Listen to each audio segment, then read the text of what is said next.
no necesitamos presentación, pero estos señores que van a intervenir para hablar sobre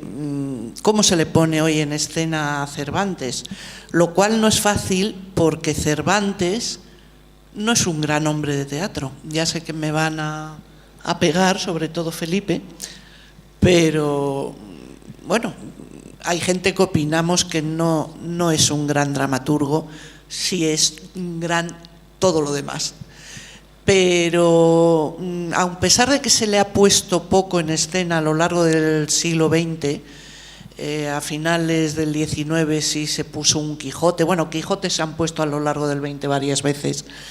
se le ha montado muy poco, pero vamos, ya empezó en el año 20, 23 con La Guardiana Celosa, que estábamos comentando Eduardo Vasco y yo, que se montó 2 veces en los años 20 y 30, que no la habíamos visto nunca, y el que se le monte poco es por alguna razón, y el que se monten muchos Quijotes y otras adaptaciones, entre ellas una muy conocida del 2005 dirigida por Eduardo, pero vamos, adaptaciones sí se han hecho muchas. Eso pone un poco de manifiesto que como dramaturgo no era un Lope de Vega, cosa además que ha puesto de manifiesto Felipe Pedraza en su libro, en el que recoge la profunda enemistad entre Lope de Vega y Cervantes, y entre otras cosas es que se tenían mutuos celos, y ambos con motivos, ¿no, Felipe? Ambos con motivo, tenían celos el uno del otro. Pero vamos, lo que quería era hablaros un poco de las personas que están aquí para ver cómo se afronta hoy en los escenarios a don Miguel. Felipe Pedraza es catedrático de Literatura Española de la Universidad de Castilla-La Mancha. Es también codirector y ha estado al frente muchos años de las jornadas de teatro clásico de Almagro, que fueron un poco las primeras en nacer de la mano de César Oliva. De hecho, Almagro no nace como un festival de teatro, Almagro nace como un sitio donde se celebran unas jornadas, y para ilustrar esas jornadas por las noches, los 3 días que duran las jornadas, o 4 duraban, por ahí se hacía alguna representación de algún clásico. Ahora se ha vuelto un poco al revés, el festival ha tomado mucha importancia y las jornadas siguen teniendo esos 3-4 días. En Olmedo es donde está más equilibrado el tema de festival y jornadas, sobre todo porque las jornadas están teniendo mucha importancia en Olmedo, incluso a nivel internacional, y el festival pues tiene que crecer poco a poco, sobre todo porque le ha tocado en estos últimos 8 o 10 años, le ha tocado el momento económico más duro para la cultura y para el teatro que ha habido desde hace muchísimos años. Felipe además ha escrito muchos libros, ha publicado en numerosas revistas especializadas y en diarios, pero fundamentalmente está ahí peleando con las jornadas de teatro clásico, en las que reúne también voces importantes del mundo de los hispanistas dedicados al siglo de oro, y les reúne ahí en esa ciudad maravillosa de Almagro. Eduardo Vasco, que está aquí a mi derecha, pertenece, quizá el único de los 4, sí, el único que pertenece a esa generación que hay ahora de teatreros, que es la generación mejor formada de la historia del teatro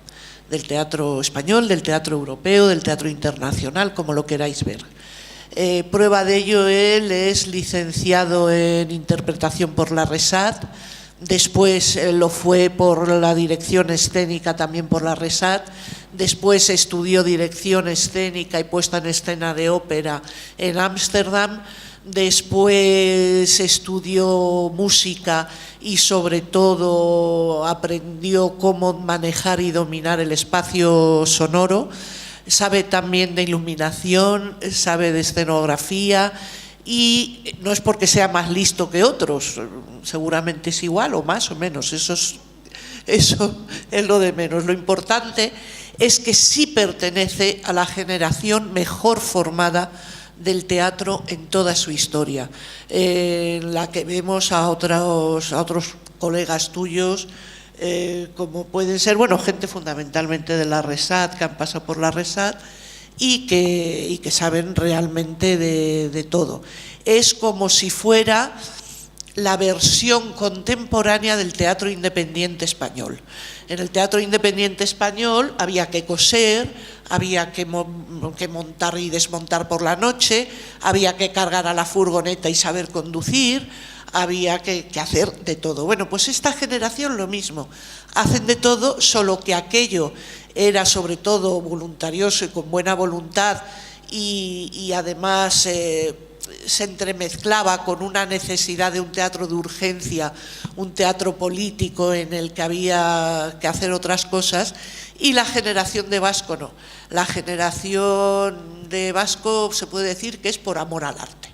Es decir, gente de teatro, con amor al teatro, dedicación al teatro, entregaditos. Él tiene su propia compañía desde hace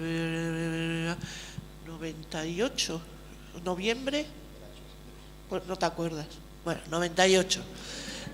Tiene su propia compañía, que es Noviembre Teatro, en la que solo tuvo un recreo, mientras fue director de la Compañía Nacional de Teatro Clásico, donde no se enfrentó por primera vez a los clásicos, porque ya había montado muchos, pero sí se enfrentó por primera vez a Cervantes con una adaptación de uno de los textos menos representables de Cervantes. Si Cervantes no es representable en sus obras, en sus comedias, en sus tragedias y demás, en el viaje del Parnaso o al Parnaso, ¿verdad? En el viaje del Parnaso, eso ya es imposible de montar. Bueno, pues Eduardo Vasco lo hizo, y lo curioso es que lo ha dejado ahí para la historia del teatro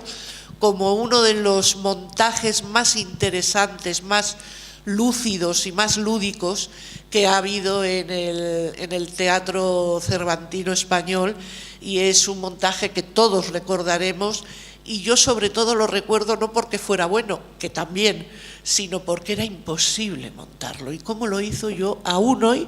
no me explico cómo. Fue en su etapa al frente de la Compañía Nacional de Teatro Clásico, donde dejó ver también su clara inclinación, no por Cervantes, pero sí por Lope y por Calderón, y además llamó a otras muchas voces y a otros muchos colegas, como es el caso de Elena Pimenta, que tengo a la izquierda, que también hizo clásicos, pero Elena se da más a conocer primero con una compañía que crea en el País Vasco que se llamaba Atelier, y luego en 91-92 con 87 UR. Es que el montaje más conocido de UR es en el 92 y por eso se me ha fijado. En el 87 monta UR Teatro, que es una de las compañías más luminosas que ha tenido el teatro español contemporáneo una vez superado el teatro independiente. Con UR Teatro logra por primera vez en la historia Pimenta un premio nacional de teatro a una compañía de teatro alternativo. Menos que alternativo, porque la sala de teatro en la que trabajaban era mínima, no estaba en Madrid, no estaba en Barcelona, estaba en el País Vasco, estaba lleno de dificultades ese trabajo, y con El sueño de una noche de verano de Shakespeare, que es la primera parte de su trilogía primera sobre Shakespeare, que se completa creo que con Trabajos de amor perdidos y con Romeo, con 3 comedias, porque hay gente que Romeo y Julieta consideramos que es una comedia y no una tragedia, aunque los pobrecitos pues las pichen al final, pero eso es otro tema, pero realmente es una comedia maravillosa. Esa es la trilogía con la que Elena pasa a ser considerada una gran experta en Shakespeare y se convierte en una de las directoras más importantes de España, que además, por desgracia, no puede compartir ese título con muchas más directoras porque prácticamente no hay. Entonces es una persona que brilla con luz propia, aunque hubiera habido muchísimas directoras o tantas como directores. Sigue montando a Shakespeare, no solo montando, incluso adaptando. Tiene un libro que se llama Shakespeare, Xespir, en el que funde y refunde y juega con Coriolano, que luego la montó por encargo de Salamanca, ¿verdad? Juega con Macbeth, juega con varios Shakespeare, no solamente como autora y como dramaturga, sino que sigue toqueteando al bardo inglés a lo largo de los años y se enfrenta a Cervantes también en la Compañía Nacional de Teatro Clásico, donde es invitada por Eduardo Vasco para montar La Entretenida, que hay la de la que habrá que hablar, porque La Entretenida fue una de las rupturas mayores que hubo estéticas en un escenario con Cervantes, al cual pues le puso patas arriba, sobre todo desde el punto de vista estético. Luego el destino hace que Elena pase a ser